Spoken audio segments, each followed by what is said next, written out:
నర్సరావుపేట శ్రీ శృంగేరి శంకర మఠంలో దసరా ఉత్సవాలను ఘనంగా నిర్వహిస్తున్నారు.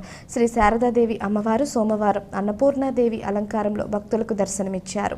దసరా నవరాత్రుల సందర్భంగా శ్రీ శారదా అమ్మవారికి ప్రత్యేక పూజలు నిర్వహిస్తున్నారు. శంకరమఠం ఆవరణంలో భక్తి శాస్త్రీయ సంగీతం కార్యక్రమాలు ఘనంగా జరిగాయి.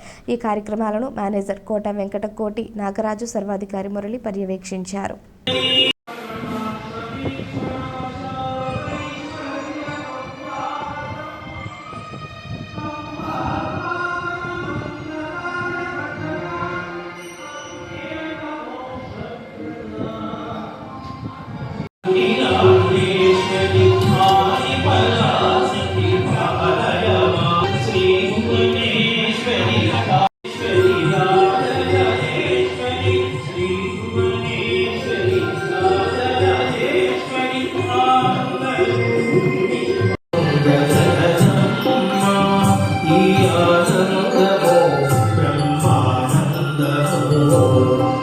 Dupa